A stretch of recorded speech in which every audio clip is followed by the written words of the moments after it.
High everyone, welcome to Riyaz রান্নাবান্না। রবিবার ছুটির দিনে বাঙালির একটি প্রিয় খাদ্য হলো লুচি এবং তরকারি। সেই তরকারিতে আমরা বেশিরভাগ লোকে প্রেফার করে থাকি সাদা আলুর চচ্চড়ি বা আলুর চচ্চড়ি। লুচির সাথে সেটা কিন্তু খেতে মন্দ লাগে না। তাই আজ আমরা রিয়াজ রান্নাবান্নায় নিয়ে চলে এসেছি সেই আলুর চচ্চড়ি। তাহলে চলুন দেখে নিই কিভাবে এটি তৈরি করতে হয়। ফার্স্টে কড়াই বসিয়ে কড়াইটা একটু গরম হলে এতে আমরা অ্যাড করে নেব 3 চামচ সর্ষের তেল।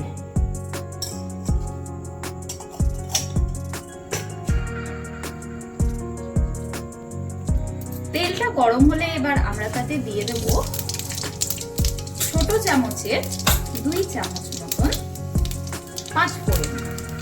এবার এতে দেব একটি শুকনো লঙ্কা। গ্যাসের ফ্লেমটা লো করে নিয়ে এবার আমরা এতে অ্যাড করে দেব ধীরে ধীরে করে কেটে রাখা আলু।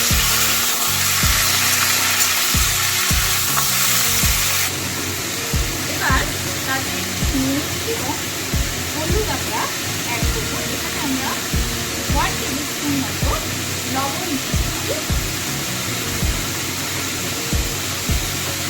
এবং তাতে অ্যাড করে দেব ছোটো চামচের 1.5 চামচ মতো হলুদ। সমস্ত কিছু দিয়ে আলুটাকে ভালো করে ভেজে নেব। 2 থেকে 3 মিনিট পরে ঢাকনাটা তুলে দেখবেন যে আলুটা কিন্তু হাফ ভাজা হয়ে গেছে। এবারে আমরা তাতে অ্যাড করে নেব কেটে রাখা টমেটো এবং চিড়ে রাখা কাঁচা লঙ্কা। এখানে আমরা ছোট সাইজের 2টো টমেটো ইউজ করেছি এবং 5টা কাঁচা লঙ্কা অ্যাড করেছি। আপনারা যে যেরকম ঝাল পছন্দ করেন সেই অনুযায়ী কিন্তু কাঁচা লঙ্কা অ্যাড করতে পারেন।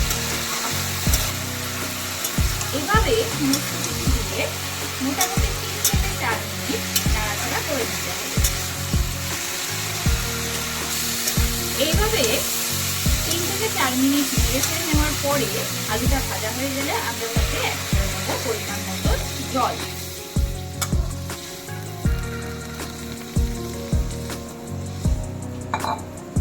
জল দিয়ে এবারে এটাকে আমরা ঢেকে দেবো 5 থেকে 6 মিনিটের জন্য, যতক্ষণ না আলুগুলি সিদ্ধ হচ্ছে।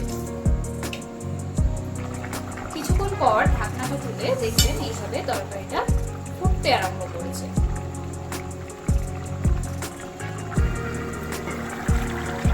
এভাবে ঝোলটা ভালো করে ফুটে আসলে আমরা এতে অ্যাড করে নেব 1 চামচ চিনি। চিনিটা আপনারা যেরকম মিষ্টি পছন্দ করেন সেরকম অনুযায়ী দিতে পারেন। সমস্ত কিছু দিয়ে এবারে 2 থেকে 3 মিনিটের জন্য এটা ফুটতে দিতে হবে। এইভাবে কিছুক্ষণ নাড়াচাড়া করে নেবেন ভালো করে তরকারিটা খেয়াল রাখবেন যে যাতে খুব শুকিয়েও না যায় একেবারে, আবার একেবারে ঝোল ঝোলও যাতে না থাকে। মোটামুটি সেমি গ্রেভি মতো করে এটাকে আমরা নামিয়ে নেব। এবারে আমরা দেখে নেব আলুটা ভালো করে সিদ্ধ হয়ে গেছে। আলুটা ভালো মতন সিদ্ধ হয়ে গেছে। এবারে তাহলে আমরা তরকারিটা নামিয়ে নেব। তাহলে তৈরি হয়ে গেল রবিবারে সকালের জলখাবারে খাওয়ার লুচির সঙ্গে আলুর চচ্চড়ি। রেসিপিটা সবাই বাড়িতে ট্রাই করে দেখবেন। কেমন লাগলো অবশ্যই কমেন্ট করে জানাবেন। আর ভিডিওটি যদি ভালো লেগে থাকে তাহলে অবশ্যই একটা লাইক করবেন, কমেন্ট করবেন, শেয়ার করবেন এবং অবশ্যই আমাদের চ্যানেলটিকে সাবস্ক্রাইব করে পাশে থাকা বেল আইকনটা প্রেস করতে ভুলবেন না। প্লিজ চ্যানেলটিকে সাবস্ক্রাইব করবেন। Thank you.